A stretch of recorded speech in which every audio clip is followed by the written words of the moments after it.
Hello students, a very warm welcome to all of you.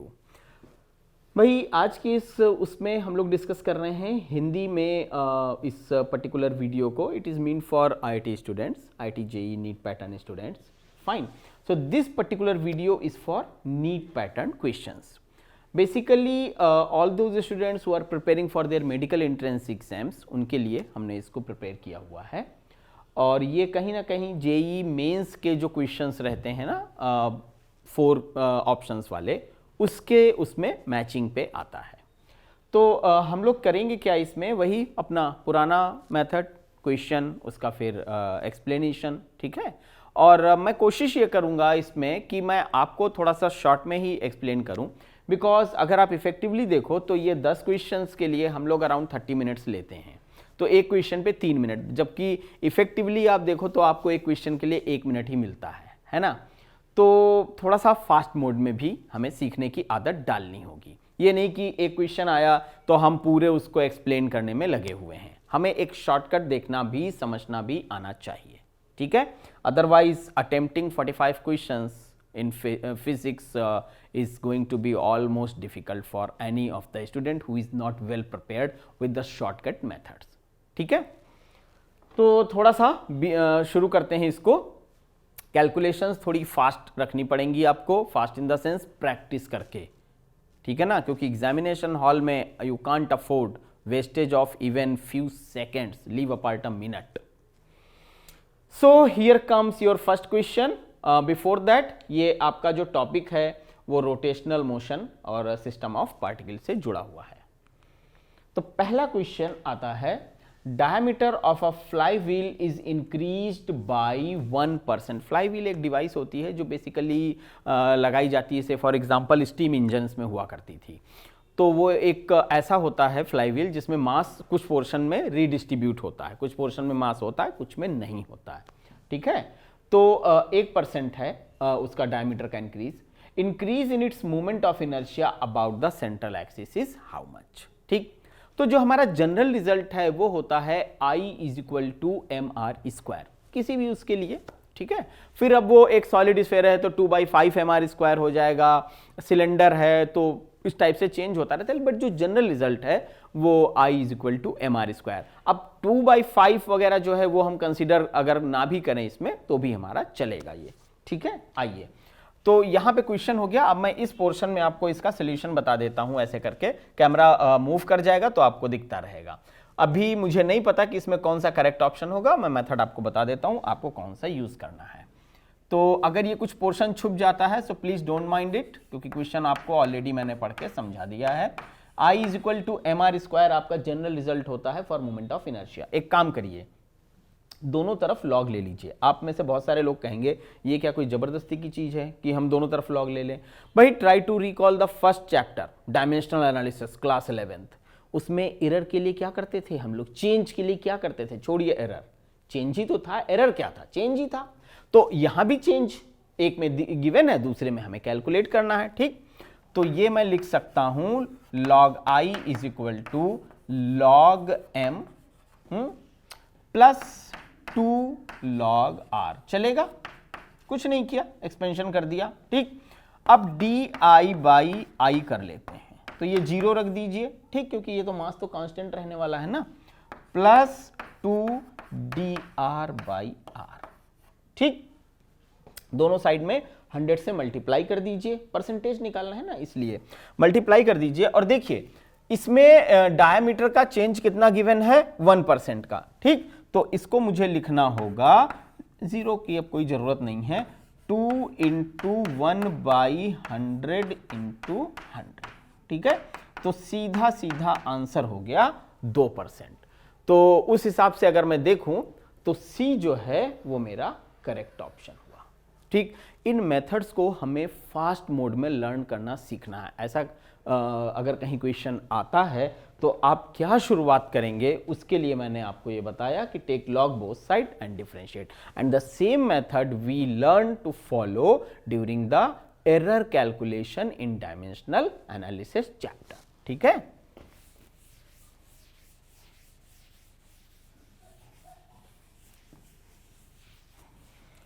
चलिए भाई अगले question पे चलते हैं हम लोग।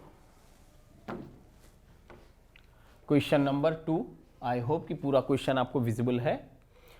It is question number 2। The ratio of angular momentum of earth for its orbital motion and it's daily rotation. देखिए ऐसा है, ये ना आपसे दो छोटे छोटे क्वेश्चन मिला के एक क्वेश्चन बनाया गया है, और इस क्वेश्चन को पूछने का पर्पस सिर्फ इतना है कि आपके टाइम को खराब किया जाए। ऐसे क्वेश्चंस आपके पेपर में आउट ऑफ 45 5-6 क्वेश्चन जरूर रहते हैं। अब अगर आपने फास्ट मोड ऑफ कैलकुलेशंस नहीं समझे हुए हैं तो ऐसे क्वेश्चंस आपका सिर्फ टाइम खराब करेंगे और आगे वाली प्रॉब्लम्स के लिए जो है ना और ज्यादा डिफिकल्टीज जनरेट करेंगे। तो इन क्वेश्चंस को टैकल करना बहुत जरूरी है। ठीक, कैसे करेंगे आइए समझने की कोशिश करते हैं। पहले जरा क्वेश्चन को समझते हैं। देखिए अर्थ का सन के चारों तरफ जो मोशन है वो होता है ऑर्बिटल मोशन, फाइन। और एक हो गया उसका डेली रोटेशन अपनी एक्सिस पे, ठीक है। हमें क्या करना है कि एंगुलर मोमेंटम निकालना है दोनों ही केसेस का, got it. And after that हमें उन दोनों ही एंगुलर मोमेंटम का रेशियो फाइंड आउट करना है। तो देखिए एक छोटे से प्रॉब्लम को किस तरीके से कॉम्प्लिकेट करके बनाया गया है, ठीक। तो एंगुलर मोमेंटम का फॉर्मूला हमारे पास L is equal to mvr या L is equal to I omega है। तो उस फॉर्मूले को एक बार मुझे तब यूज करना है जब earth is revolving around the sun, और दोबारा तब यूज करना है जब earth is revolving on its own axis, रात दिन जो हो रहे हैं, ठीक। तो चलिए सबसे पहले हम लोग नाम देते हैं इस ऑर्बिटल मोशन वाले के लिए कि मान लीजिए वो L1 है, फॉर ऑर्बिटल मोशन, ठीक है जी। चलिए अब ऑर्बिटल मोशन अगर है तो L1 is equal to I1 omega 1, इसमें तो किसी को कोई दिक्कत नहीं होनी चाहिए, ठीक। और उसी तरीके से हम लोग अर्थ की अपनी एक्सिस के ऊपर जो एंगुलर मोमेंटम आना है उसको हम लोग नाम दे देंगे L2 is equal to I2 omega 2, बाद में कैलकुलेट कर लेंगे। तो L1 इज इक्वल टू जब मैं इसको रखूंगा तो देखिए बेसिकली ये क्या है, ये तो हो गया मोमेंट ऑफ इनर्शिया, और ये अगर आप ध्यान से देखो तो कहीं ना कहीं टाइम पीरियड से जुड़ा है, और टाइम पीरियड की वैल्यू यहां पे कितनी है 365 दिन है ना, उसको घंटे में मल्टीप्लाई करके मिनट और सेकंड में बदल सकते हैं, ठीक। तो इसको हम लोग लिखेंगे, चलेगा। एक्चुअली एक टाइम हम वहां भी लेंगे, अर्थ का अपनी एक्सिस पे घूमना 24 घंटे, ठीक।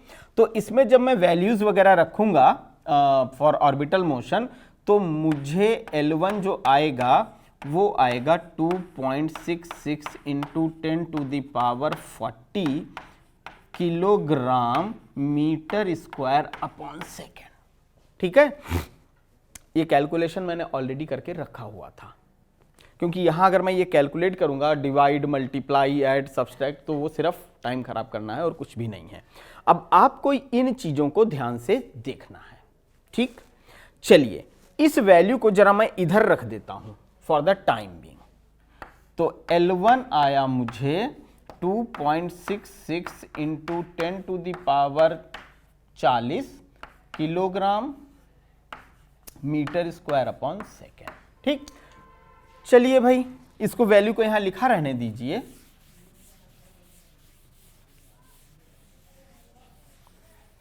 कहीं भी इस क्वेश्चन में कुछ भी ट्रिक नहीं है, सिर्फ ये कहा गया कि हम ये जानना चाहते हैं कि आप फास्ट कैलकुलेशन कर सकते हैं या नहीं, सीधा सीधा इस क्वेश्चन का ये मैसेज है बस, और कुछ भी नहीं है।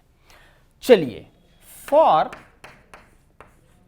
मोशन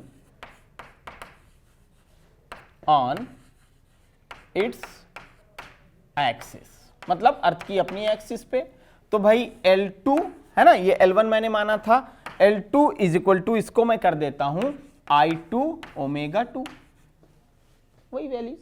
अच्छा अब अर्थ एक सॉलिड स्फीयर है, ध्यान दीजिए 2/5 mr स्क्वायर 2/5 mr स्क्वायर होगा उसका वो, ठीक। तो वो वैल्यूज जब मैं यहां रखूंगा तो L2 बराबर मुझे मिल जाएगा 2/5 mr स्क्वायर। m की वैल्यू क्वेश्चन में गिवन अगर नहीं होती है तो हम इसको कैसे रिजॉल्व करेंगे वो मैं आपको बताता हूं। 2 पाई अपॉन T2। ठीक, सारी वैल्यूज आपके पास हैं। इनको जब मैं रखूंगा तो मुझे L2 मिल रहा है 7 × 10⁻33 kilogram metre square upon second. अब जरा कंपेयर करिए दोनों को, तो यहां मैं L2 लिख देता हूं।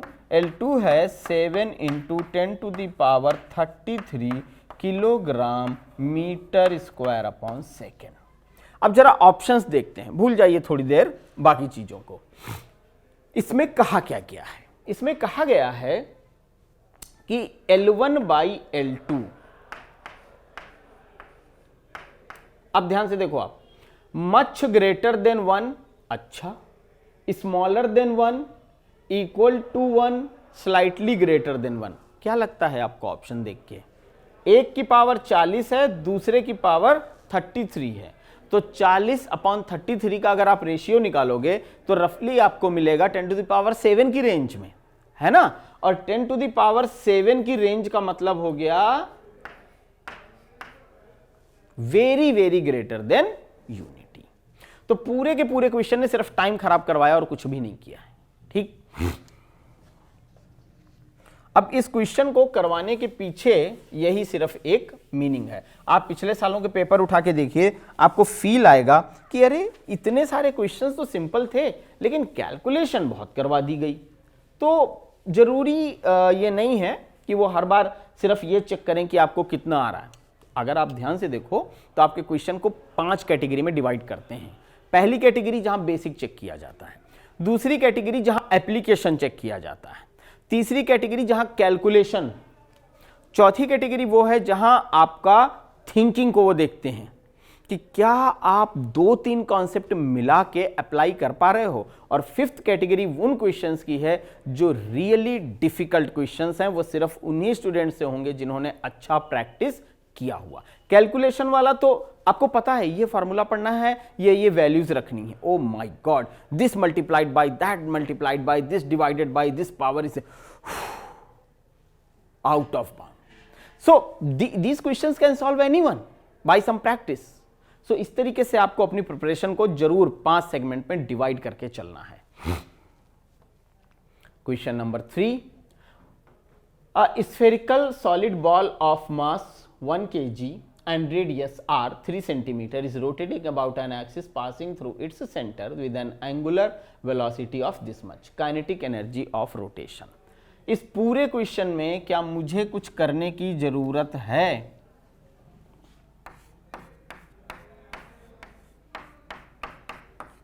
Half I omega square. क्या कोई ऐसा बच्चा है जो एक सॉलिड बॉल का मोमेंट ऑफ इनर्शिया उसके डायमीटर के अलोंग ना समझता हो? I don't think so. Everybody knows 2/5 mr square. ठीक, ओमेगा की जगह v is equal to R omega से, omega is equal to v square upon R square. तो जब आप ये वैल्यूज रख के इसको सॉल्व करेंगे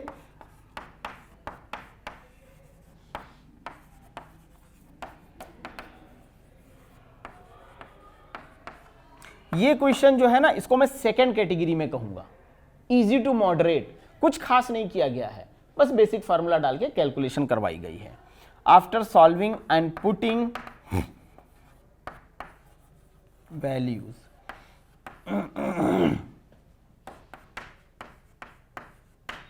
आप में से बहुत सारे लोग ये सोच रहे होंगे कि सर वैल्यूज रखना, डिवाइड करना, मल्टीप्लाई करना, ऐड करना तो कर ही नहीं रहे हैं। We are not class 6th students.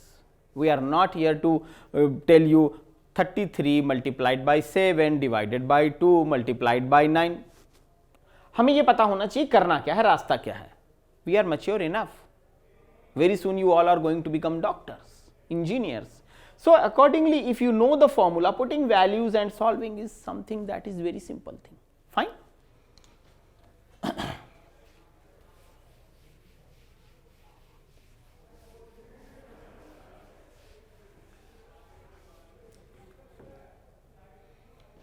Then comes question number 4. A mass M hangs with the help of a string wrapped around a pulley on a frictionless bearing. ये ऐसे समझ लीजिए, एक पुली है ना, चलिए डायग्राम बना लेते हैं इसका हम लोग। एक पुली थी, ये फिक्स थी, ठीक। इस पुली से रस्सी लपेट दी गई और उस रस्सी से एक ब्लॉक को ऐसे करके जोड़ दिया गया है।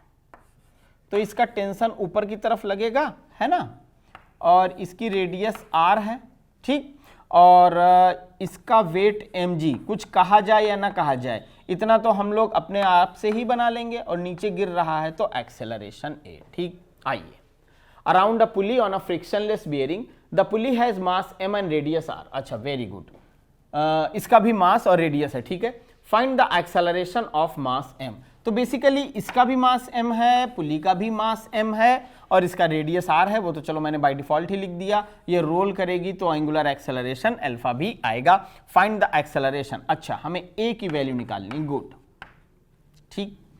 तो बच्चों सबसे पहला जो फॉर्मूला आता है दिमाग में वो क्या लगना चाहिए, तो मुझे कुछ पता है नहीं, तो मैं यूं ही ना ट्राई मार के लिख रहा हूं कि एक तो मुझे फॉर्मूला पता है tau is equal to F R sine theta, okay, और दूसरा फॉर्मूला मुझे पता है ये वाला, है ना, तो I alpha is equal to F into are.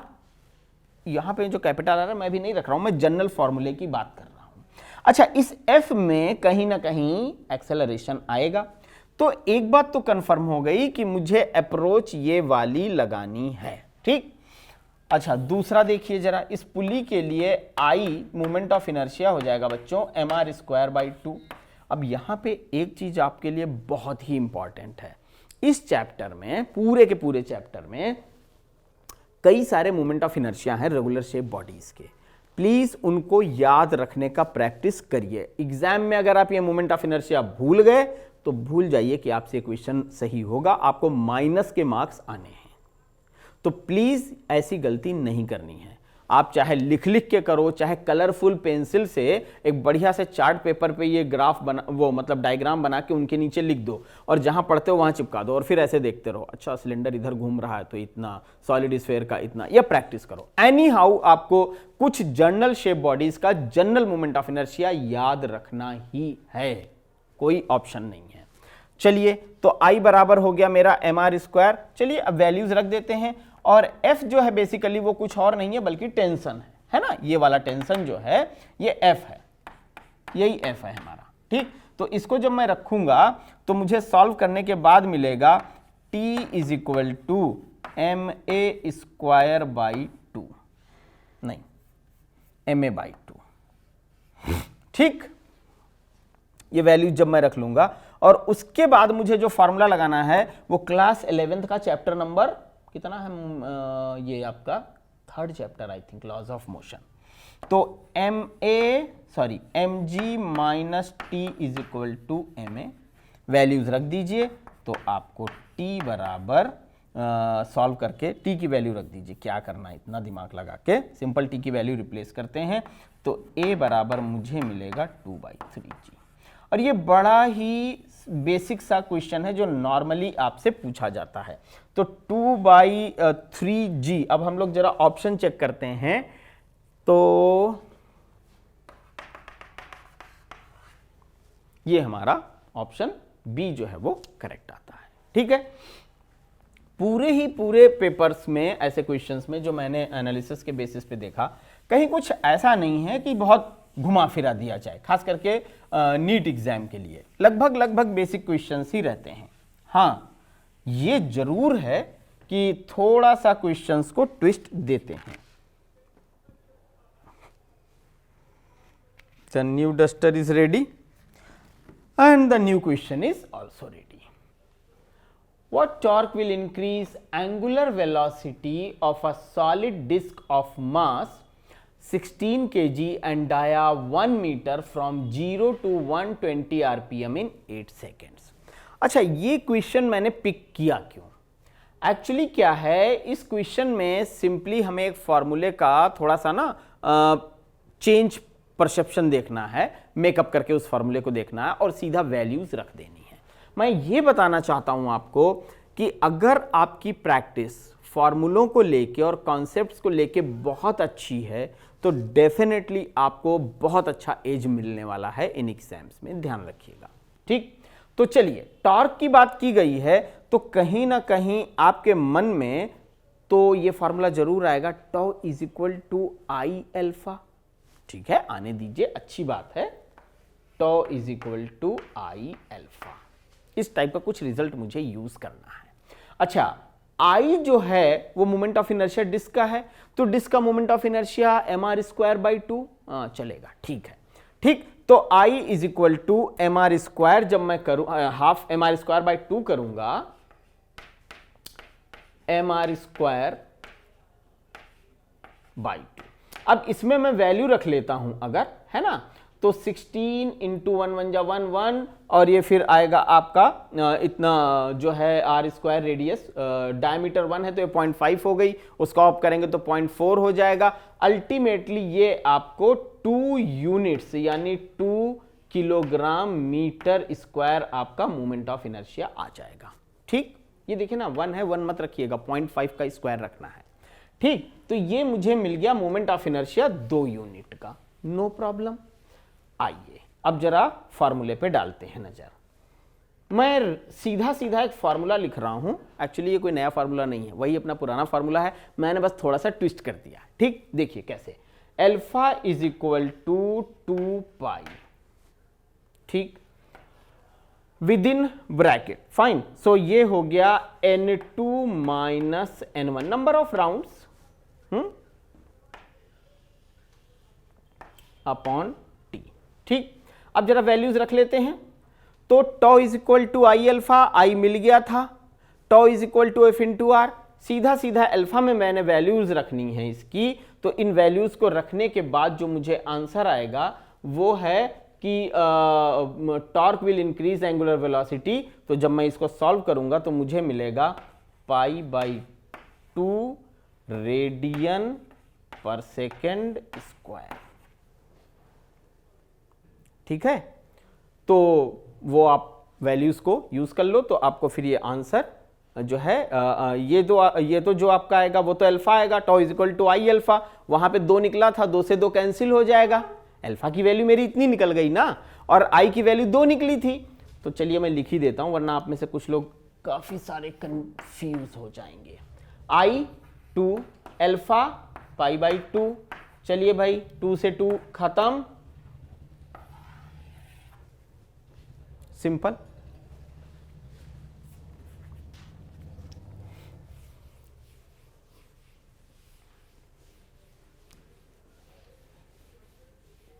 इस क्वेश्चन को मैं कैटेगरी 1 में रखूंगा, बेसिक फॉर्मूला और उसमें कैलकुलेशन। आप में से अगर कोई ये सोच रहा है कि अल्फा कहां से आया, तो भाई बेसिक फॉर्मूले omega is equal to omega naught alpha into T, दूसरा वाला थीटा इज इक्वल टू वही 3 बेसिक रिजल्ट्स। ठीक है, चलिए आइए बात करते हैं क्वेश्चन नंबर 6 की। A ring of dia 0.4 meter ring, okay, and mass 10 kg is rotating about its axis at the rate of 1200 round per minute. The angular momentum of the ring is how much? Angular momentum का मतलब क्या हुआ? I omega, omega की value, I की value, सब कुछ तो है मेरे पास। आइए सीधा वैल्यूज पुट करना शुरू करते हैं। तो जब मैं इसमें वैल्यूज रखूंगा तो मैं कहूंगा कि भाई मेरा जो बेसिक फॉर्मूला लगने वाला है वो L is equal to I omega लगने वाला है। अब एक रिंग का मोमेंट ऑफ इनर्शिया तो मैं इजीली कैलकुलेट कर सकता हूं। ठीक है, तो बच्चों इसे मैं लिखूंगा एम आर स्क्वायर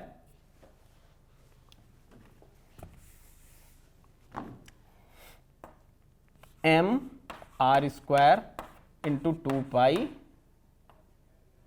n। ठीक है ना, वैल्यूज रख देते हैं इसमें सारी, आर की वैल्यू गिवन है आपको, मास की गिवन है और आरपीएम की गिवन है, नंबर ऑफ राउंड्स पर उसकी। तो इसको जब मैं कैलकुलेट करके सॉल्व करूंगा तो मुझे एल मिल जाएगा सॉल्व करने के बाद में 50.2 किलोग्राम मीटर स्क्वायर पर सेकेंड। सो इस तरीके से ये आंसर आपका आएगा, this one 50, that is D is the correct option. ठीक है ना, 50.2 so D is your correct answer. तो कुछ खास नहीं किया हमने, सिर्फ वैल्यूज रखी, फॉर्मूला हमें पता था और सीधा सीधा हमारा आंसर आ गया। ठीक है, आइए क्वेश्चन नंबर 7 की तरफ चलें। A wheel of moment of inertia I this much is making 20 round per second। अच्छा देख लेते हैं, ठीक है। Torque required to stop it in 10 seconds. कहीं ना कहीं इस क्वेश्चन में भी मुझे सबसे पहले अल्फा निकालना पड़ेगा और फिर मैं टॉर्क की वैल्यू के लिए जो अभी 5वें क्वेश्चन में किया था कुछ वैसा ही मैं करूंगा। ठीक है, तो वैल्यूज तो मुझे पता चल गई, आई गिवन है और नंबर ऑफ रेवोल्यूशंस मुझे गिवन है, टॉर्क मेरा टारगेट है। ठीक, तो चलिए कैलकुलेट करते हैं जरा इसको।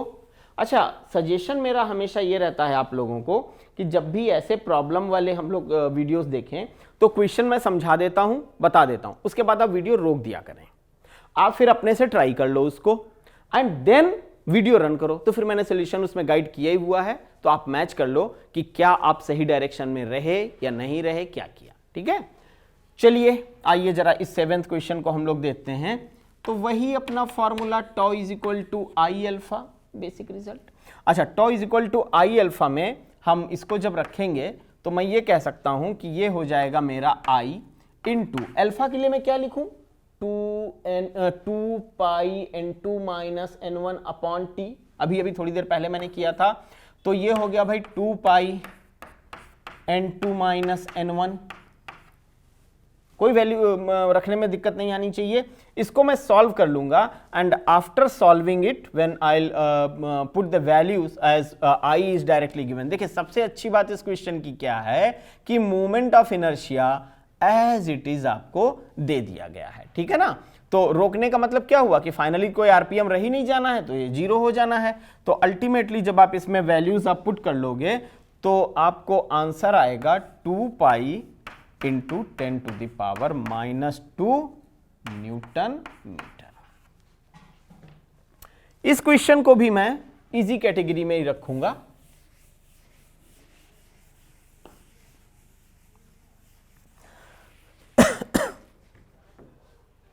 क्वेश्चन नंबर 8 की बात करते हैं।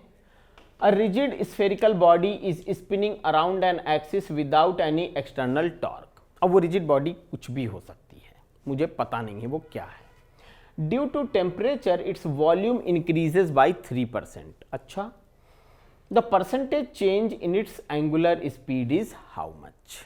ठीक, अब प्रॉब्लम ये है कि रिजिड स्फेरिकल बॉडी, तो ध्यान तो यही जाएगा कि भाई हम लोग इसको कंसीडर कर लेते हैं एक स्फेयर सॉलिड। देखने से तो यही लग रहा है ना। ठीक है, तो एक सॉलिड स्फेयर का जो वॉल्यूम है वो 4/3 पाई आर क्यूब टाइप से आएगा। चलिए वहां से शुरुआत करते हैं, क्योंकि आपको एंगुलर स्पीड में चेंज लाना है और मैं मतलब जो चेंज हो कैलकुलेट करना और कैसे वो मैं आपको दिखाता हूं। तो पहला रिजल्ट जो मेरे पास आएगा बच्चों वो है v is equal to 4/3 pi R cube. इसमें तो कोई दिक्कत नहीं होनी चाहिए। तो क्या मैं इसको ये वहां नहीं जाते हैं, आगे यही लिखते हैं। तो क्या मैं ये कह दूं कि v is directly proportional to R cube है। अच्छा, यहां मैं चाहूं तो लॉग लेके इसको डिफरेंशिएट कर दूं एरर कैलकुलेट करने के लिए, है ना। तो वॉल्यूम का चेंज गिवन है तो मुझे रेडियस का चेंज मिल जाएगा। तो बेटा dv upon v into 100 is equal to 3 delta r upon r into 100 चलेगा। कितना चेंज है 3% का, तो v में चेंज है 3% का, तो उससे जब मैं कैलकुलेट करूंगा तो r मुझे आ जाएगी 1% की। ठीक, देखिए r बराबर 1% चेंज। फाइन, चलिए रब कर लेते हैं जरा इस पोर्शन को।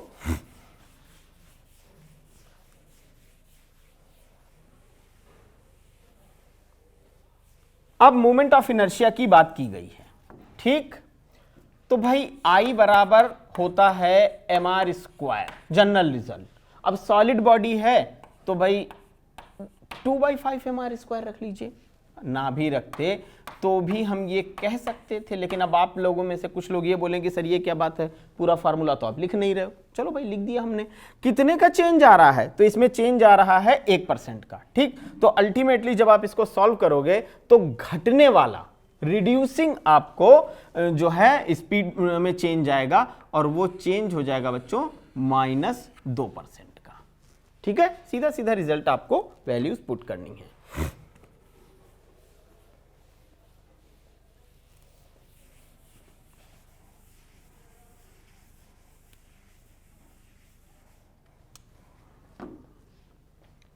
Question number 9.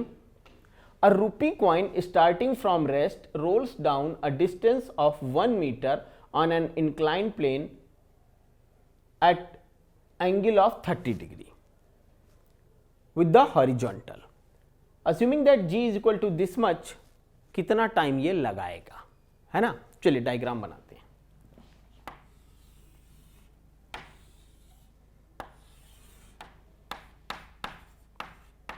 और यहां आपने सिक्का रख दिया। ठीक, ये सिक्का रोल करके नीचे आएगा, तो कितने टाइम में ये 1 मीटर की डिस्टेंस को ट्रेवल अप कर लेगा। डायग्राम क्लियर है। जरा अब मैं वैल्यूज रखता हूं डायरेक्ट। तो मैं कह रहा हूं कि मैं जो फॉर्मूला लिख रहा हूं, आप उसको चाहना तो स्क्वायर करके सॉल्व करके आपको पता चल जाएगा कि किस फॉर्मूले को यहां पे यूज किया गया है। तो ये आएगा भाई जी साइन थीटा। आप लोग भी ना खूब अच्छे से अगर प्रैक्टिस करोगे तो ये फॉर्मूले अपने आप आपको याद आने लग जाते हैं। ऐसा नहीं कि मैं रट्टा लगा के आया हूं, लेकिन प्रैक्टिस करते रहने से फिर आपको ये चीजें रिकॉल करने लग जाती हैं। 2l within bracket 1 + k² upon r², radius of gyration. ठीक, और यहां पे here k² is equal to r²/2। Fine. अब इसमें जब मैं वैल्यूज रख के सॉल्व करूंगा, क्योंकि लगभग सारी वैल्यूज ही मुझे गिवन है। ठीक, सारी साइन थीटा की जगह आप साइन 30 रख देंगे, 1/2 हो जाएगा। जी की वैल्यू भी दे रखी है, सब सॉल्व कर लीजिएगा। तो फाइनली जो आपको आंसर आएगा वो आएगा 0.78 सेकेंड्स। ठीक है,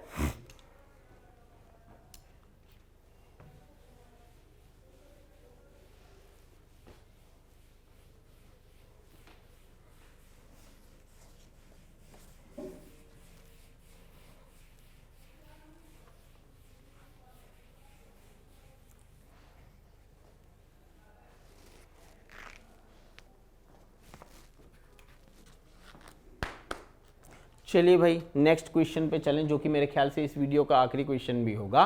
that is a body rolls down an incline plane if its kinetic energy of rotational motion is 40% of its kinetic energy of translational motion. फिर बॉडी क्या है, वो सिलेंडर है, वो रिंग है, वो सॉलिड डिस्क है, वो सॉलिड स्फीयर है, वो मुझे निकालना है। अच्छा जी, चलिए सबसे पहले जरा हम लोग एक चीज देखते हैं कि काइनेटिक एनर्जी ऑफ रोटेशन है ना, तो E rotation upon E translation, ये कितना है भाई, तो ये है 40/100, यानी कि 20/50, यानी कि 2/5। कोई प्रॉब्लम नहीं, बेसिक जो गिवन था वो हमने कैलकुलेट कर लिया। अच्छा, अब देखिए ½ I⍵² upon ½ mv² is equal to 2/5। यही तो एनर्जी रहती है ना। तो अगर ये इतनी आ रही है तो इसका मतलब भाई ये हो गया कि I बराबर है 2/5 mr²। अरे आप लोग खुद ही देख लीजिए, ये कैंसिल हो गया, ये कैंसिल हो गया, बाकी वैल्यूज मैंने उठा के रख दी। ठीक है, सो ये किसका मोमेंट ऑफ इनर्शिया होता है यार, अरे ये तो सॉलिड स्फीयर का होता है। खत्म। यानी कि इस पूरे वीडियो में हमने एक चीज तो अच्छे से समझी कि moment of inertia of different regular bodies का तो मुझे याद रखना ही पड़ेगा, कोई ऑप्शन नहीं है। आप किसी भी क्वेश्चन को उठाओ, अगर मोमेंट ऑफ इनर्शिया का कॉन्सेप्ट मुझसे समझ में नहीं आ रहा है, मुझे फॉर्मूला रिकॉल नहीं कर रहा है, फिर तो मेरा कुछ नहीं हो सकता, मैं नहीं कर पाऊंगा क्वेश्चंस को, है ना। So I think with this hope कि आप ये थोड़ा सा एम्फेसाइज करोगे और रिवाइज भी करोगे, I would like to close this video at this juncture. Soon I'll come back with some new videos. Till then, take care of yourself. Have a nice time.